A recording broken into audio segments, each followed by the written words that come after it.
मित्रांनो, सुस्वागतम.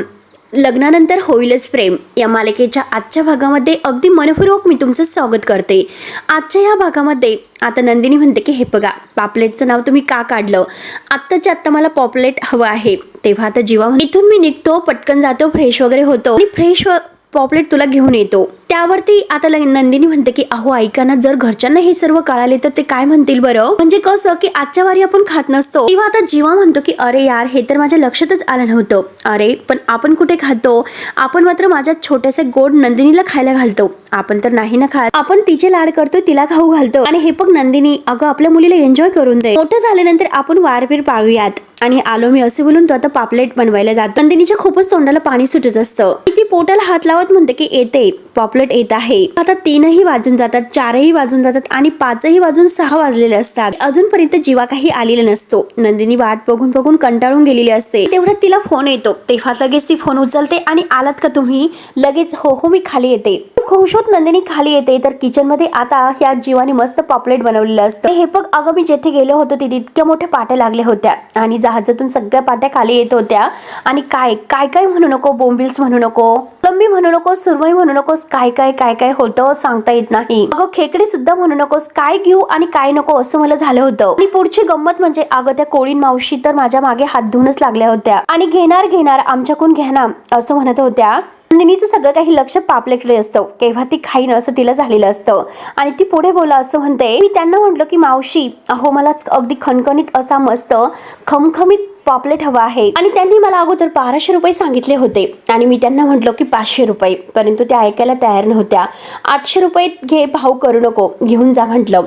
जीवा म्हणतो की नाही, माझ्या पोरीला खाऊ घालायचं आहे, त्यामुळे मला मात्र आता 600 रुपयात देऊन टाक. आणि 600 रुपयात मी तुझ्यासाठी मस्त पॉपलेट घेऊन आलो. तेव्हा आता लगेच नंदिनी खूप खुश होते आणि म्हणते की खूपच छान, इतका छान मला नवरा मिळालेला आहे, खूपच मी माझं नशीब काढलेलं आहे. परंतु आता मला खूप भूक लागलेली आहे. आणि जीवा लगेच आता तिला नंदिनीला खाण्यासाठी ती मस्त पॉपलेट देतोय. त्यावर मस्त लिंबू सुद्धा पिळतोय. आपल्या हाताने मस्त तो आता नंदिनीला पॉपलेट भरवतो. नंदिनीला फारच आवडतं. आता जीवाला फारच आनंद होतो. मात्र आता नंदिनी इतकी खुश होत पॉपलेट खात असते आणि पोटाला सुद्धा हात लावते आणि खाता खाता जीवाला सुद्धा घट्ट मिठी मारते. जीवा तिच्या कपाळाचा केस घेतोय. आता मात्र पापलेटचा वास मात्र संपूर्ण घरामध्ये पसरलेला असतो. तेव्हा आता मानिनीचे अंघोळ वगैरे होते आणि ती रूम मध्ये येते तर बघते तर काय कसला तरी वास येतोय. ती सारखा वास कसला येतोय म्हणून वास घेत असते आणि म्हणते की इतक्या सकाळी सकाळी मासे करायला कोणी घेतले असेल बरं? खरंच कठीण आहे. आजच्या वारी मासे म्हटल्यानंतर मटण खा, मासे खा, परंतु वार मात्र पाळत जा, यांना सांगायलाच हवं. तेव्हा तिला परत वास येतो. तेव्हा ती म्हणते की आजच्या वारी आपल्याकडे तर कोणी करत नसेल ना. आणि तेवढ्यात आता लगेच जीवाच्या मोबाईलवर फोन वाजतो आणि तो जेव्हा फोन घेतो तर 6 वाजले म्हणतो. तेव्हा नंदिनी घाबरते. नंदिनी म्हणते की अहो, आई येण्याची वेळ झाली. किंवा आईनं जर कळाले तर आजच्या वारी आपण नॉनव्हेज केलेला आहे तर काही खरं नाही, आपली काहीच खैर नाही. तेव्हा आता नंदिनी घाबरते. जीवा म्हणतो की हे बघ अगं, असं काही होणार नाही. तेव्हा आता तू चिल शांत राहा बरं. तेव्हा नंदिनी म्हणते की माझी आई म्हणत असते की प्रेमाची आस आणि माशांचा वास काही अगदी लपून राहत नसतो. तेव्हा जीवा घाबरतो. जीवा म्हणतो की आता मग काय करायचं? दोघेही खूप घाबरतात. तेवढ्यात आता मानिनी आशा करत तेथे येते. आता नंदिनी आणखीनच घाबरते आणि आई आले असं म्हणते. किंवा आई आल्यात, आता काय करायचं बरं? आणि हे बघा, मी पटापट ओटा आवरते, तुम्ही तोपर्यंत सगळं काही बाहेर टाकून यात. तेवढ्यात आता तिथे सगळ्याला झालेला कचरा वगैरे आहे तर ती एका कॅरी बॅग मध्ये भरते आणि जीवाला म्हणते की तुम्ही थैली बाहेर घेऊन जा.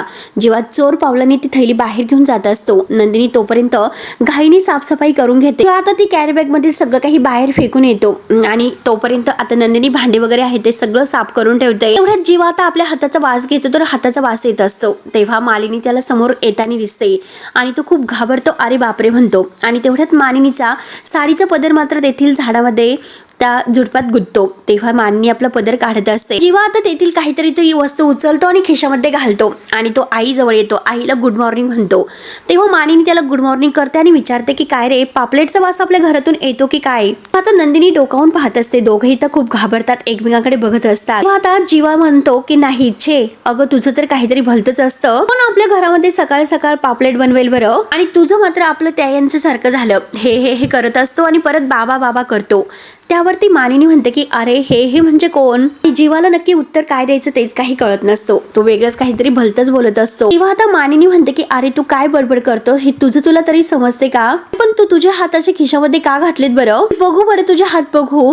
तेव्हा जीवा म्हणतो की अगं आई, देव तुझी वाट बघतात, जा ते देवांना आंघोळ वगैरे घाल. तेव्हा आता मानिनी म्हणते की हो का, अरे तुझं माझं सकाळचं रुटीन सुद्धा तुला माहिती नाही, देवपूजेच्या अगोदर मी दूध तापायला ठेवत असते. त्यावरती जीवा म्हणतो की ठीक आहे, मग तू आजच्या दिवस उलट कर. नंदिनी मात्र किचन मध्ये असते. तेव्हा ती लपत असते आणि मानिनी आतमध्ये जायला निघते. तर जीवा मुद्दा म्हणतो की आपल्या लादीला काय झालं. तेव्हा ती खाली पाहते आणि म्हणते की कुठे काय रे. तेवढ्यात मात्र आता तो जो काही हातातील वस्तू आहे तर ते नंदिनीकडे किचन मध्ये फेकतो, कारण वास येऊ नये यासाठी. आणि तेवढ्यात आता ही मानिनी विचारते की जीवा, नक्की तुझं काय सुरू आहे रे, तू हात दाखव बरं अगोदर. तेव्हा आता जीवा म्हणतो की नाही, कारण आंघोळ झाल्याशिवाय मी माझ्या बायकोला सोडून दुसऱ्या कोणालाही हात दाखवत नसतो. नंदिनीला हसायला येते. तेवढ्यात नंदिनीच्या हातातून मात्र चमचा खाली पडतो, आवाज होतो. मानिनी विचारते की काय रे, स्वयंपाकघरात कोणी आहे का. नंदिनी लगेच खाली बसते. जीवा म्हणतो की चमचा, आणि तो पण सकाळी सकाळी उठला असेल. मानिनी म्हणते की हो का. मानिनी म्हणते की काय बोलतो, चमचा कुठे चालत चालत गेला असेल का, म्हणून मानिनी किचन मध्ये येत असते. जेव्हा पुन्हा तिच्या मागे येतो. तेवढ्यात मात्र आता मानिनी जेव्हा किचन मध्ये येते तर आता चहा हा उकळत असतो आणि गॅसवर कुकर सुद्धा असतो. काही वगैरे चिरून वगैरे सगळं काही ठेवलेलं असतं. मानिनी बघते तर काय नंदिनीला म्हणते की तू. मानिनी खुश होत नंदिनीला म्हणते की अगं तू इतक्या लवकर उठलीस का, बरी आहेस ना. नंदिनीने आता आंबे चिरून ठेवलेले असतात. आता लगेच मानिनी विचारते की काय ग, आंब्याचा किती सुगंध सुटलेला आहे. अगं नंदिनी, तुला आंबा खाता येत नाही ना ग. नंदिनी म्हणते की अहो आई, खाता येत नाही पण सुगंध तर घेता येतो ना. ती आता खुनवत जीवाला डन बोलते. तेव्हा जीवा सुद्धा तिला खुणावतो आणि ती जीवाला विचारते सगळं काही ओके आहे ना जीवा. जीवा म्हणतो की ऑल ओके ऑल ओके. तेव्हा आता मानिनी विचारते की काय ओके आहे, काय ओके आहे बरं. तेव्हा आता नंदिनी विचारते की नहाणे का साबून. बघा ना हो आई, यांनी अजून आंघोळ केलेली नाही. तेव्हा आता मानिनी म्हणते की मला तुझे हात अगोदर दाखव, तुला बघायचे आहे. जीवा म्हणतो की नाही, आंघोळ केल्याशिवाय माझ्या हात कुणाला दाखवत नसतो.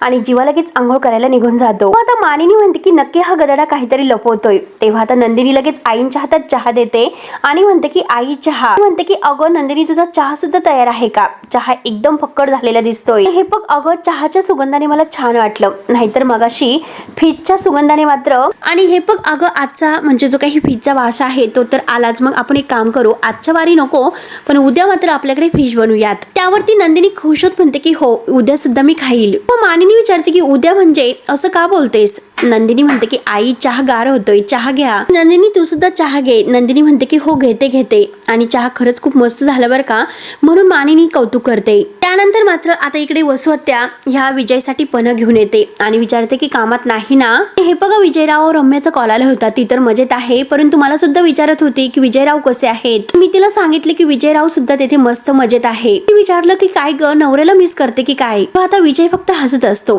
तर लगेच आता वसुहत्या म्हणते विजयराव, अहो तुम्ही पणं तर घेतलंच नाही, आणि हे बघा पपईचा ज्यूस नाही बरं का त्यात. पपईचा ज्यूस म्हटल्यानंतर आता विजयचा चेहरा लगेच रागट होतो. तेव्हा वसुहत्या विचारते की काय झालं, माझ्या बोलण्याचा राग आला की काय. त्यावरती मात्र आता विजय म्हणतो की तुमच्या नाही बोलण्याचा राग आला तर काव्याच्या. वसुहत्या म्हणते की अहो तिचं कशाला इतकं मनावर घेतात, त्या विषयी सोडून. आणि ह्या पण्यावरून काव्या मला बोलली होती, त्यामुळे आता तिला दुसरा धक्का देण्याची वेळ आलेली आहे. आणि मी काव्याच्या मिस कॅरेज बद्दल रम्याला म्हटलं होतं, शेवटी तो आमचा पपईचा प्लॅन फसला. त्यावरती वसुहत्या म्हणते की एक प्लॅन फसला तर दुसरा प्लॅन करू शकतात. असा प्लॅन करायचा आहे की कुणाला काही कळायला नकोय. हे बघा, तुम्ही आता काय म्हणालात की मिस कॅरेज, परंतु आता त्यावरून मला हे आठवलं की त्या दिवशी मात्र तो धनंजय आपल्या घरी आला होता, ते काव्याचे वडील. आणि तो असंच काहीतरी बोलत होता की काव्याच्या आईचं 2-3दा मिस कॅरेज झालं होतं, म्हणून तो आपल्या मुलींना काळजी घ्यायला सांगत होता. तुमच्या बाबतीत सुद्धा हे होऊ शकतं, तुम्ही असे काळजी घ्या, असं काहीतरी बडबड तो करत होता. आणि असंच काहीतरी ते बोलत होते. त्याबद्दल आता विजयला हा विचार केल्यानंतर लगेच त्याच्या डोक्यात एक प्लॅन येतो. तो म्हणतो की तसं असेल तर माझ्याकडे एक प्लॅन आहे.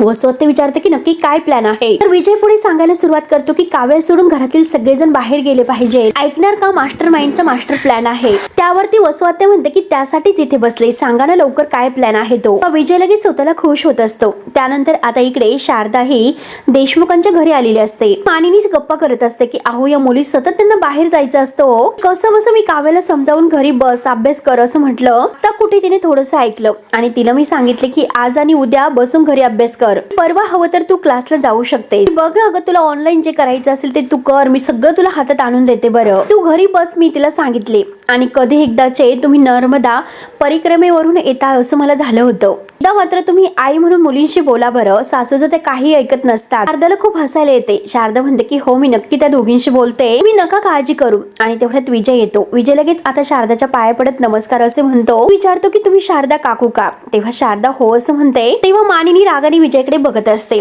विजय म्हणतो की अहो कित्येक दिवसापासून तुम्हाला भेटण्याची इच्छा होती. मला हे विचारायचं होतं की तुमच्या हे नक्की दोन्ही ते तडफदार मुली आहेत ना, ते नक्की गेल्यात कोणावर बरं? तुमच्याकडे बघितलं आणि मला माझं उत्तर मिळाले. पण मी काय म्हणतो बरं, तुम्ही जरा त्यांना काळजी घेण्यासाठी सांगा. आणि हे बघा वसू आत्तेकून मात्र तुमच्या मिसकॅरेज बद्दल कळल्याबद्दल तेव्हा मानिनीला राग येतो. मानिनी म्हणते की एक्सक्यूज मी, काय पद्धत आहे तुमची ही बोलण्याची? तेव्हा आता विजय मुद्दा म्हणतो की सॉरी, अहो हे बघा गैरसमज प्लीज करून घेऊ नका, मला काळजी वाटली म्हणून मी हे सर्व बोललो. आम्हाला सुद्धा देशमुखांची काळजी आहे ना हो. मी काय म्हणतो बरं, तुम्ही गुरुजींना का विचारत नाही हे सर्व काव्या आणि नंदिनीच्या प्रेग्नेन्सी बद्दल? आता मानिनीला खूपच राग येतो. ती रागाने विजयकडे पाहत असते. विजय म्हणतो की ठीक आहे तुम्ही दोघी गप्पा करत बसा. तो शारदाला म्हणतो की भेटू आपण, नक्की येत राहा. पुन्हा एकदा नमस्कार करतो बरं का असं म्हणतो. त्यानंतर आता विजय लगेच बाजूला निघून जातो. तर मानिनी शारदाला म्हणते की हे बघा तुम्ही अजिबात त्यांच्या बोलण्याकडे लक्ष देऊ नका. आणि तेवढ्यात नंदिनी खाली येते. आईला बघून तिला खूपच आनंद होतो. ती म्हणते की आई अगं कधी आलीस तू? तेव्हा आता शारदा आणि नंदिनी एकमेकींना घट्ट मिठी मारत आता शारदा म्हणते की अगं अभिनंदन करायला आले. आणि शारदा विचारते की अगं जावई बापू कुठे आहेत? नंदिनी म्हणते की अगं आई ते झोपलेले आहेत अजून. तेव्हा आता लगेच मानिनी म्हणते की अगं आता सकाळी तर तो उठला होता, मग परत जाऊन झोपला. तेव्हा आता नंदिनी म्हणते की हो जरा ते दमलेले आहेत ना म्हणून. मानिनी म्हणते की ठीक आहे तुम्ही दोघी गप्पा करा, मी तुमच्यासाठी चहा बनवून आणते. आता शारदा खूप खुश होत नंदिनीला जवळ घेते आणि विचारते की बाळा तू कशी आहेस? त्या वगैरे होतात का? तेव्हा नंदिनी फक्त हसते. हे बघ मी तुला म्हटलं होतं की काही गोष्टी मात्र मेडिकल सायन्सच्या पलीकडे असतात. बघ ना मला इतका आनंद होतोय की मी दोनदा आजी होणार आहे. बघ ना मी तुझ्यासाठी आणि काव्यासाठी काहीतरी घेऊन आले. हे ऐकून नंदिनी खूप खुश होत हो असं विचारते. आई काय आणलं दाखव बरं. दोघे आता रूम मध्ये येतात. काव्या आणि नंदिनीसाठी आणलेलं गिफ्ट त्यांना दाखवते आणि आवडले का असं विचारते. आणि हे बघ आता हल्ली कसं आमच्यासारखं राहिलेलं नाही, आता प्रेग्नेन्सीच्या काळामध्ये छान असे आणि कम्फर्टेबल असे ड्रेस सुद्धा घालतात आणि तसे तर घातलेच पाहिजे. प्रेग्नेन्सी मध्ये फॅशन करू नये असं थोडंच आहे. तेव्हा आता काव्या म्हणते की खूपच मस्त आहे आणि ताई आपण ट्रेनिंग करूयात. तेव्हा आता नंदिनी म्हणते की डन नक्की करूयात. तेव्हा आता शारदा पुन्हा त्यांना जवळ घेते आणि त्यांच्या कपाळाचं मस्त एक किस घेते आणि आता दोघींना सांगते की हे बघ माझ्या बाबतीत जे झालेलं आहे ते तुमच्या बाबतीत नाही होणार. तेव्हा तुम्ही दोघेही जणी तसा काही विचार सुद्धा करू नका. काव्या म्हणते की आई नाही विचार करत, तू काही टेन्शन घेऊ नकोस आणि हे बघ जर काही होणार असेल तर ते माझ्या बाबतीत होऊन दे, ताईवर मात्र काहीही संकट यायला नकोय. तेव्हा आता नंदिनी म्हणते की अगं काव्या तू वेडी आहेस का? कशाला काही अभद्र बोलतेस बरं? हे बघ आपल्या दोघींच्या हातामध्ये आपापलं बाळ सुखरूप असणार आहे बरं. परत असं बोलायचं नाही, नाहीतर पार्थकडे मी तुझी कंप्लेंट करेल. त्यानंतर मात्र शारदा विचारते की पार्थ कुठे आहेत? आता काव्या सांगते की त्या रम्याने मात्र त्यांना रिझाईन देऊन त्यांची कामं वाढून ठेवलेली आहे, त्यामुळे ते सध्या खूप धावपळीत असतात. अजूनपर्यंत ते ऑफिसमध्येच आहेत. रम्याची रिप्लेसमेंट शोधतात. तेवढ्यात मात्र आता एक मुलगीचा इंटरव्ह्यू चालू असतो आणि आम्ही तुम्हाला कळूयात असं बोलून ती मुलगी निघून जाते. तेव्हा आता पार्थ आपल्या खुर्चीवर डोकं टेकावतो आणि रम्याची रिप्लेसमेंट मिळणारच नाही का असं म्हणतो. आणि तेवढ्यात मात्र आणि अगदी मॉडर्न अशी लोक पद्धतीत तेथे आता एक मुलगी येते आणि तो विजयचाच काहीतरी प्लॅन असतो आणि ती आतमध्ये आल्यानंतर म्हणते की सर जगामध्ये कोणत्याही गोष्टींना रिप्लेसमेंट ही असतीच. आता पार्थ तिच्याकडे बघतच असतो. त्यानंतर मानिनी आता स्वयंपाकाची तयारी करत असते, पीठ वगैरे मळवत असते आणि तेवढ्यात मिथुन काका तेथे येतात आणि मानिनीला गुड मॉर्निंग करतात. तेव्हा आता मिथुन काका विचारतात की काय वहिनी तुम्ही बिझी आहात का?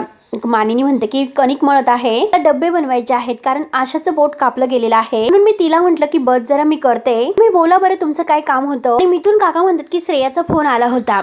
मानिनी विचारते की श्रेयाचा आणि कशी आहे बरं ती? मिथुन काका म्हणतात की चांगली आहे. मानिनी म्हणते की तिला तर सुट्टी लागेल, ए म्हणा जरा इकडे, दिवस झाले भेटली नाही ती. त्यावरती मिथुन काका म्हणतात की हो मी बोललो होतो की ए म्हणून, परंतु तिला काहीतरी तो शॉप वगैरे करायचा आहे, त्यात म्हणजे तिच्या हॉस्टेलची फी सुद्धा भरायची आहे आणि तुम्हाला तर माहितीच आहे की माझ्या चेकचं कसं मागे पुढे होत असतं, मला तिची फी भरायची आहे, नंतर माझा चेक येईल मी तुमचे देऊन टाकतो. हे बघा जर अर्जंट असेल तर आता मी ATM ला जाऊन येते, सांगा बरं नक्की किती आहे. तेव्हा आता मिथुन काका म्हणतात की इतका अर्जंट नाही, तुम्ही रात्री दिलेत ना तरी चालतील, मी विसरलो तर तुम्ही विसरू नका, मात्र तुम्ही आठवणी नक्की द्या. आता विजय बाहेर उभा राहून हे सर्व ऐकत असतो आणि स्वतःशी हसत असतो. त्यानंतर आता पार्थ इकडे त्या दिव्याला विचारतो की आपण कोण? तेव्हा ती दिव्या म्हणते की मी दिव्या देशपांडे.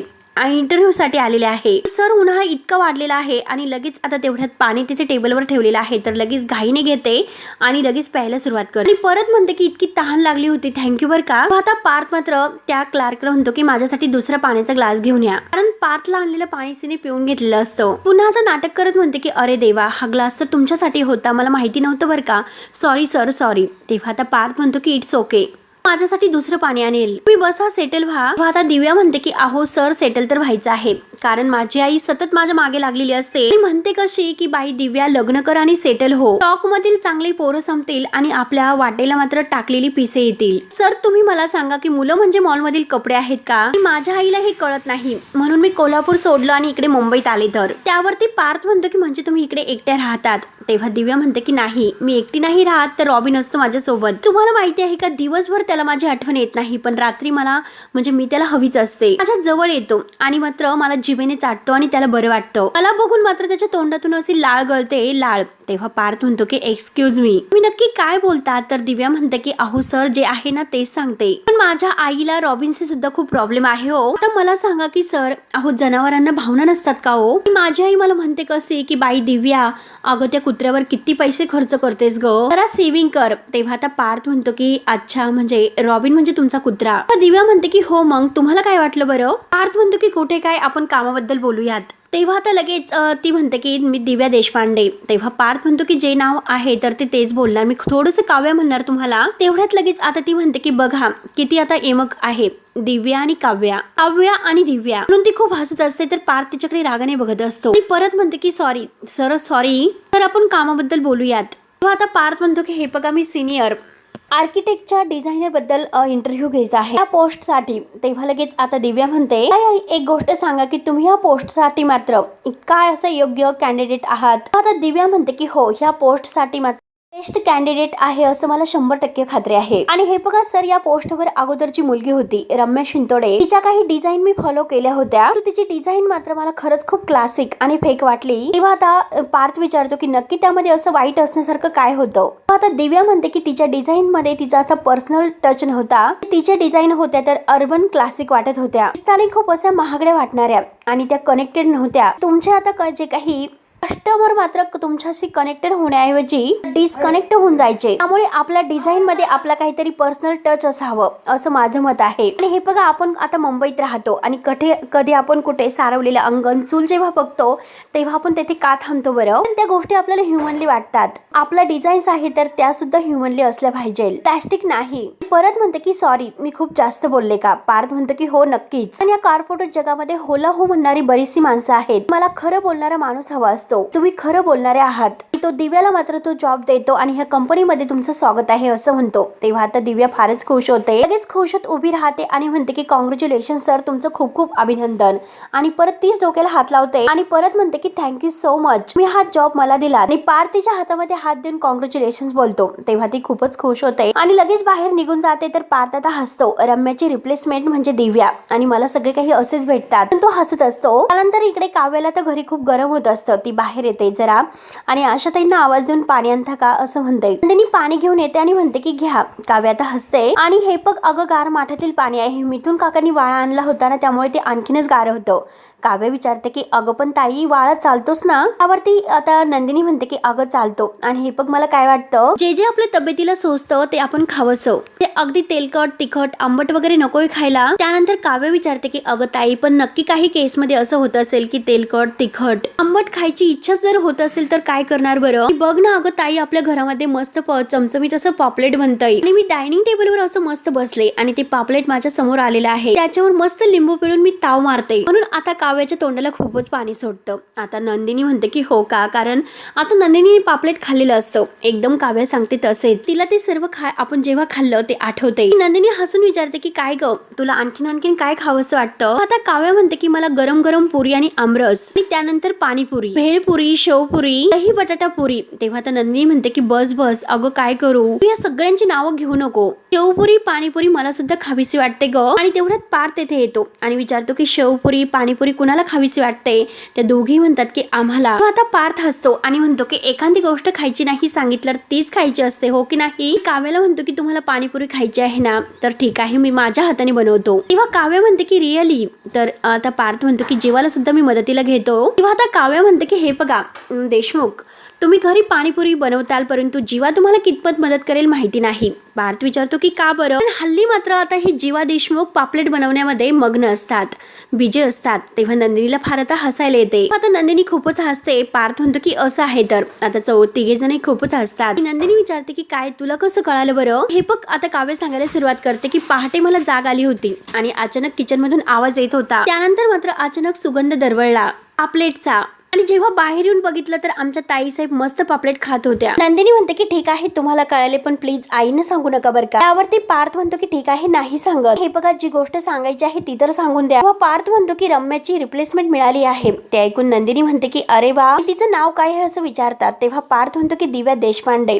व स्वात्या हे सर्व चोरून ऐकते आणि आता नंदिनी म्हणते की छान मस्त नाव आहे. तेव्हा पार्थ म्हणतो की मुलगी सुद्धा खूप मस्त आहे. आता काव्य म्हणते की अच्छा. पार्थ म्हणतो की हो तिच्याबद्दल मला काही फारसं माहिती नाही. काव्य विचारते की तिचं वय काय आहे. तेव्हा आता लगेच पार्थ म्हणतो की 28 संपलंय आणि 29वे लागलं आहे एप्रिल पासून. काव्य विचारते की दिसायला कशी आहे. पार्थ म्हणतो की ठीकठाक आहे आणि ऍक्च्युली ती छान आहे. नंदिनी आता हसत असते. परत तो म्हणतो की ऍक्च्युली खरंच खूप छान आहे. तेव्हा आता काव्य तर रागाने बघते. चांगली उंच आहे, दिसायला फ्रेश आहे, हसरा चेहरा आहे. तेव्हा आता काव्य रागाने विचारते की माहिती नाही म्हणता म्हणता बरीचशी माहिती तुम्ही गोळा केली तर तिच्याबद्दल. तेव्हा आता नंदिनी खूपच हसते आणि म्हणते की पार्थ आता मात्र तुमचं काही खरं नाही. आणि पार्थ विचारतो की काव्या तुम्ही जलस वगैरे झालात की काय. बघा ती रम्याची रिप्लेसमेंट आहे ते पण कामापुरती. काव्य आता हसते आणि म्हणते की हो मला माहिती आहे आणि वसवात्या यांचं बोलणं ऐकत असते आणि मी जलस वगैरे नाही हो. मी काय म्हणते की घरीच घेऊन या तिला, आपण तिच्याबरोबर गप्पा मारूयात. मायली रम्याची रिप्लेसमेंट मला सुद्धा बघून दे की कशी आहे ते.